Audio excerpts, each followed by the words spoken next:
말씀을 들어보도록 하겠습니다.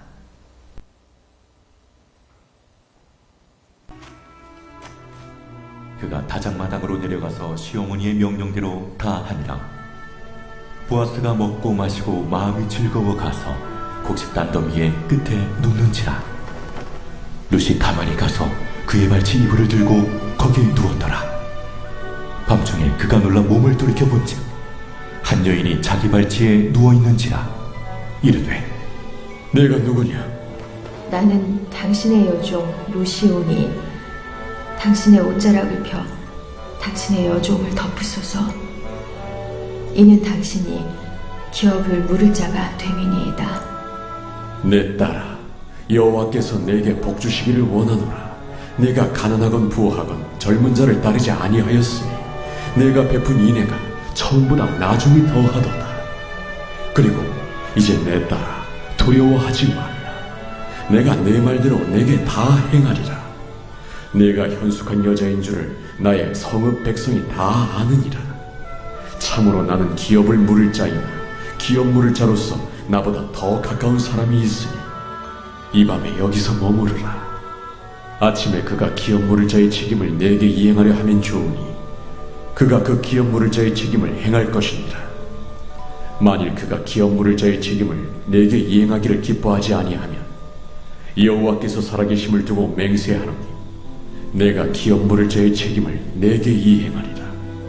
아침까지 누워있을지니라 하는지라. 기도하겠습니다.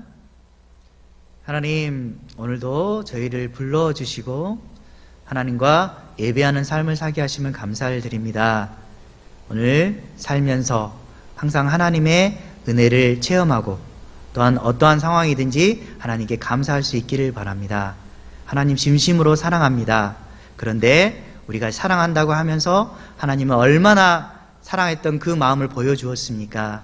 오늘 이 부끄러운 모습을 보면서 하나님께 회개하고 하나님께로 돌아가며 하나님의 사랑을 깨닫는 시간이 될 수 있도록 도와주시옵소서.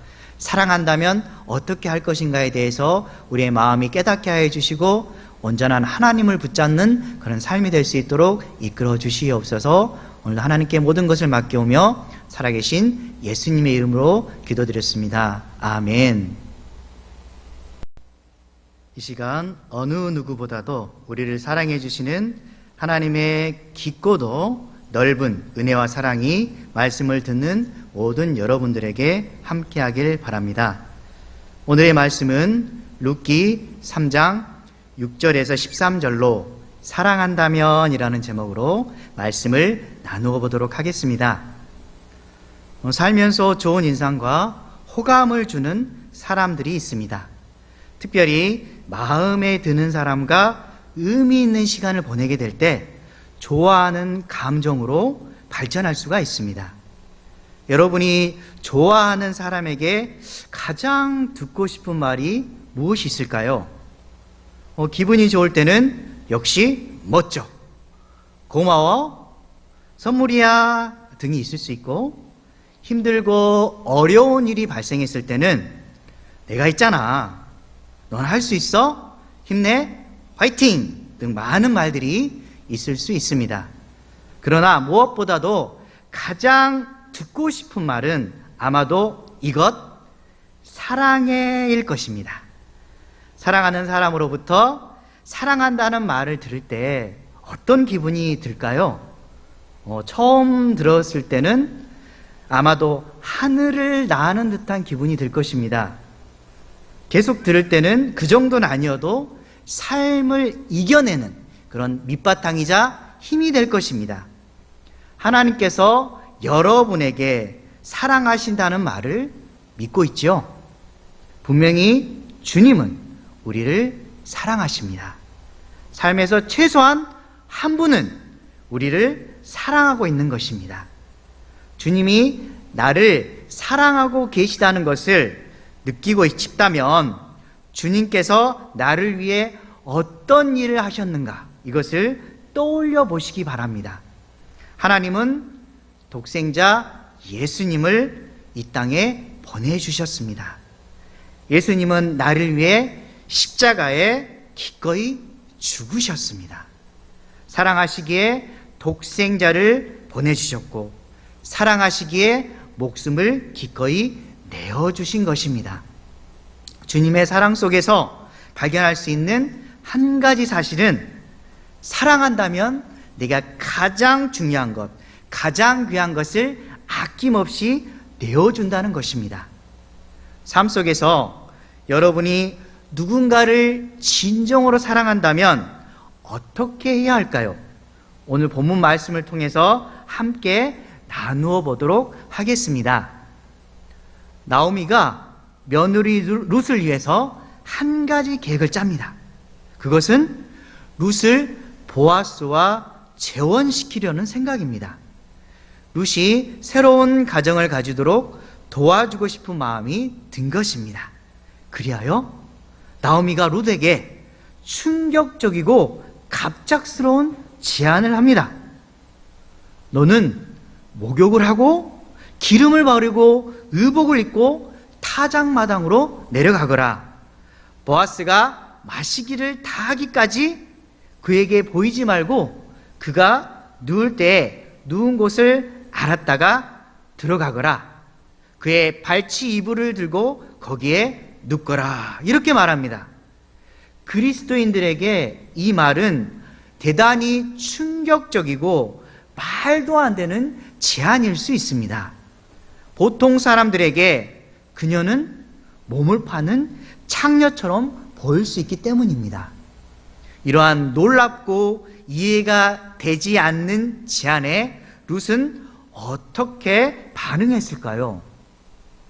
5절에서 7절 말씀은 룻이 시어머니에게 나오미의 계획을 듣고 행하는 장면이 나옵니다.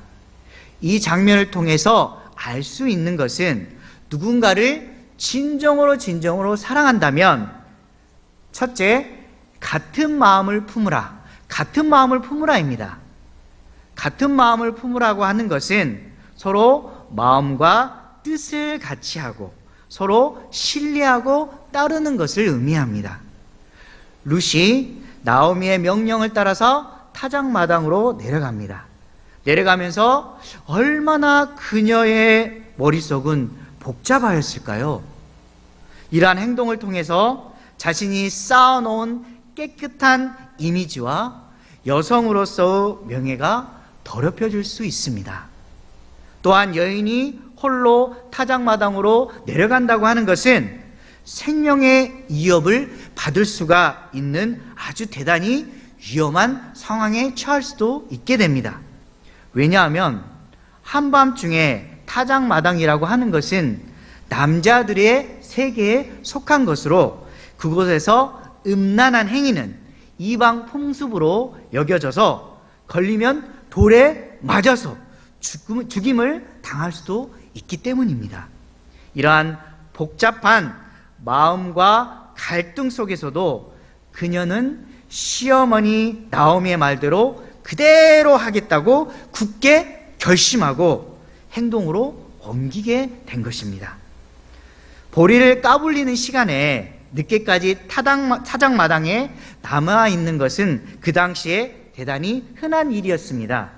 그리하여 룻은 보아스가 먹고 마시기를 다 하기까지 숨어서 기다립니다. 그가 먹고 마시고 즐거워서 곡식단 더미에 가서 눕게 됩니다.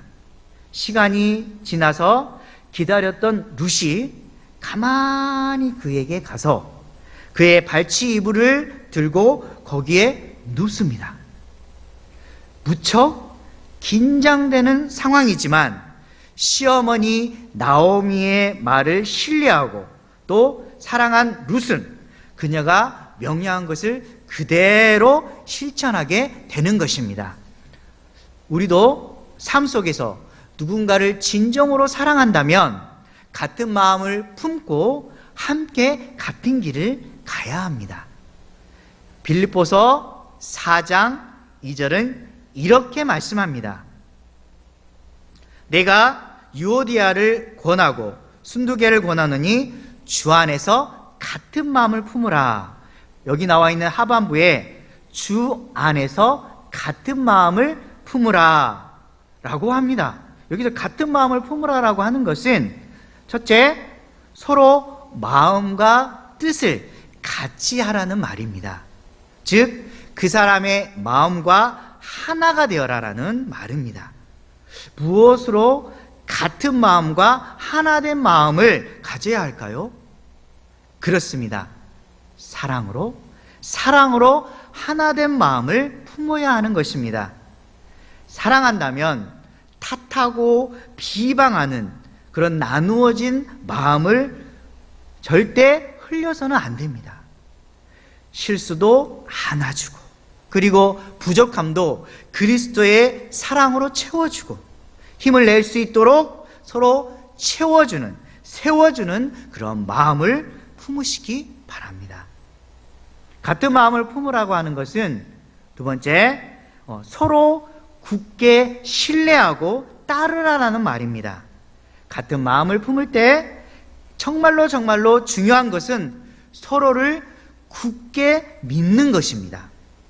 이사야 7장 9절은 말씀합니다. 여기 하반부를 보면 만일 너희가 굳게 믿지 아니하면 너희는 굳게 서지 못하리라 하시니라. 아멘. 굳게 믿지 아니하면 굳게 서는 인생을 살아갈 수가 없습니다. 굳게 신뢰하고 따르면 굳게 서는 인생을 살 수가 있습니다. 누군가를 진심으로 사랑한다면 서로를 강하게 신뢰하고 같은 방향으로 끝까지 함께 가시길 바랍니다. 8절을 보면 시간이 흘러 흥에 겨워서 이 보아스가 곡식단 더미 끝에 누워 있어요. 그리고 시간이 딱 지나다 보니까 보아스가 놀라게 됩니다. 그것은 다름 아닌 자신의 발치에 한 여인이 누워 있는 거예요. 이것을 발견하게 됩니다. 자신 옆에 아무도 없을 거라고 생각했는데 갑자기 누군가가 자신의 옆에 있자 굉장히 당황하고 놀라게 됩니다. 9절에 그가 깜짝 놀라서 질문합니다. 내가 누구냐? 이렇게 질문합니다. 그때 룻이 대답을 합니다. 당신의 여종 루시온이 당신의 옷자락을 펴서 당신의 여종을 덮으소서. 이는 당신이 기업을 물을 자가 됨이니이다. 이러한 룻의 담대한 말과 행동을 통해 우리가 배울 수 있는 것은 누군가를 진정으로 사랑하게 된다면 둘째, 용감하게 행동하라. 용감하게 행동하라 하는 것입니다. 이것은 상대방에게 담대하게 고백하고 요구하라는 것입니다. 구약시대에는 고엘이라는 제도가 있었습니다. 고엘이라는 뜻은 무르다, 되찾다, 그리고 구속하다라는 의미로 보상할 자, 회복할 자, 그리고 구속할 자라는 그런 뜻이 있습니다. 즉 고엘은 구절에서의 기업을 물을 자, 즉 가장 가까운 친족으로서 어려움을 당한 사람을 회복시켜줄 의무와 권리가 있는 사람을 의미합니다. 기업을 물을 자는 피 무르기, 그리고 몸 무르기, 땅 무르기에 책임이 있는 것입니다. 피 무르기는 친족이 이유 없이 살해를 당했을 때 복수를 해주어야 할 책임을 말하고, 몸 무르기는 종으로 팔려갔을 때 그 친족을 자유롭게 해줄 책임입니다. 그리고 땅 무르기는 가난으로 인해서 팔려간 땅을 다시 사와야 할 책임이 있는 것입니다. 이러한 책임을 감당하려고 할 때 가장 가까운 일가손으로부터 시작됩니다.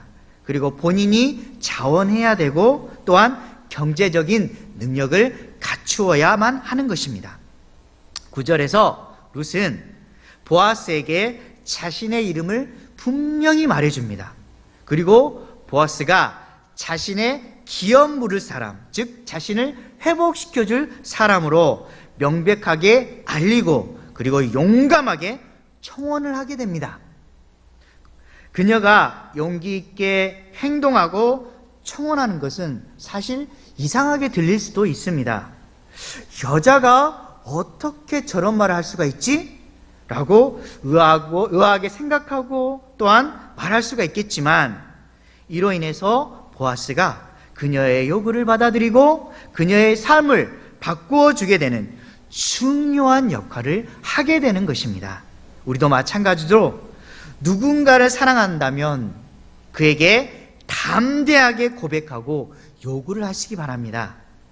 고백하고 요구하는 것이 너무나 당돌하게 보일 수 있지만, 사랑한다면 숨는 것이 아니라 때로는 과감한 돌진도 반드시 필요한 것입니다. 여호수아 14장 10절에서 12절을 말씀합니다. 이제 보소서, 여호와께서 이 말씀을 모세에게 이르신 때부터 이스라엘이 광야에서 방황한 이 45년 동안을 여호와께서 말씀하신 대로 나를 생존하게 하셨나이다. 오늘 내가 85세로 돼 모세가 나를 보내던 날과 같이 오늘도 내가 여전히 강건하니 내 힘이 그때나 지금이나 같아서 싸움에나 출입에 감당할 수 있으니 그 나라의 여호와께서 말씀하신 이 산지를 지금 내게 주소서. 당신도 그 날에 들으셨거니와 그곳에는 아낙 사람이 있고 그 성읍들은 크고 견고할지라도 여호와께서 나와 함께 하시면 내가 여호와께서 말씀하신 대로 그들을 쫓아내리다 하니. 아멘. 갈렙이 여호수아에게 아낙 자손이 살고 있는 이 산지는 내 기업이니 이 산지를 내게 주소서라고 당당하게 요구하고 있습니다. 그때 갈렙의 나이는 85세였습니다. 그는 이 산지를 하나님이 기업으로 주시기로 약속하셨기 때문에 이 산지를 달라고 용감하게 요구하고 있는 것입니다. 그가 이렇게 고백하고 요구할 수 있었던 이유는 무엇이었을까요? 여호수아 14장 14절 하반부 말씀처럼 이는 그가 이스라엘의 하나님을 여호와를 온전히 쫓았습니다. 아멘. 갈렙은 여호와 하나님을 온전히 붙잡고 전심으로 따랐기 때문입니다. 하나님께 고백하고 요구할 수 있는 사람은 누구일까요? 그렇습니다. 갈렙처럼 하나님을 붙드는 사람, 그리고 하나님을 온전히 따르는 사람, 즉 하나님을 사랑하는 사람입니다. 하나님을 사랑하는 사람이 주님께 고백하고 요구할 수 있듯이 우리도 사랑하는 사람에게 용기를 내어서 기꺼이 고백하고 요구하는 저와 여러분 되시기를 주님의 이름으로 소망합니다. 10절에서 13절 말씀은 용감하게 말한 룻에 대해서 보아스가 답변하는 내용이 나옵니다. 이를 통해서 우리가 진심으로 사랑한다면 셋째, 칭찬과 격려를 하라. 칭찬과 격려를 하라입니다. 10절에 보아스가 말합니다. 내가 가난하건 부하건 젊은 자를 따르지 아니하였으니 내가 베푼 은혜가 처음보다 나중이 더하도다. 여기서 은혜라는 말은 히브리어로 헤세드로 희생적인 사랑이나 은혜, 자비와 긍휼을 의미합니다. 또한 한자어로는 어지린 그리고 사랑의 자로 어진 마음으로 사랑한다라는 말을 의미합니다. 여기서 처음 인애라고 하는 것은 시어머니를 섬기고 생계를 유지하기 위해서 이삭 죽기를 성실하게 한 것과 가문의 명예를 회복하기 위해서 자신을 기꺼이 희생한 것입니다. 보아스가 말한 처음 인애보다 더 큰 인애라고 하는 것은 오늘 본문의 말씀처럼 시어머니의 말씀을 신뢰하고 순종했던 것, 그리고 용감하게 행동한 것, 즉 보아스에게 담대하게 행동하고 청혼한 것을 의미합니다. 이러한 룻의 인애를 보아스는 칭찬해주고 있는 것입니다. 11절에 또한 보아스는 룻을 안심시키고 청혼을 받아들일 것을 굳게 약속하고 다음과 같이 말을 합니다. 내 딸아, 두려워하지 말아라. 내가 내 말대로 내게 다 행하겠다. 내가 현숙한 여인인 줄을 나의 성읍 백성들이 다 알고 있느니라. 보아스는 룻의 두려움에 대해서 기꺼이 공감해주고 있습니다.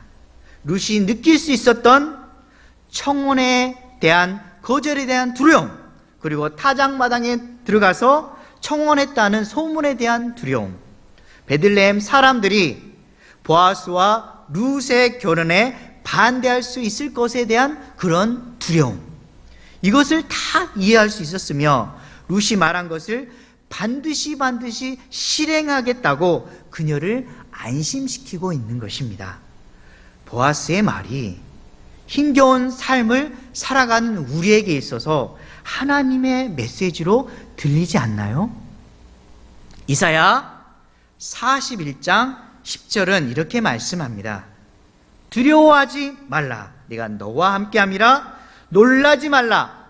나는 내 하나님이 됨이라. 내가 너를 굳세게 하리라. 참으로 너를 도와주리라. 참으로 나의 의로운 오른손으로 너를 붙들리라. 아멘.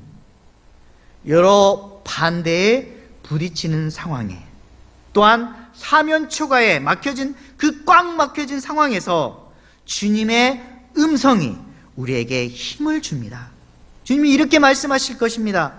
세상에 험한 폭풍우가 너를 때릴지라도 두려워하지 말거라. 두려움이 너를 휘감을지라도 용기를 내거라. 내가 너와 함께 있잖아. 내가 너를 굳세게 해줄게. 내가 참으로 너를 도와줄게. 이렇게 말씀하실 것입니다.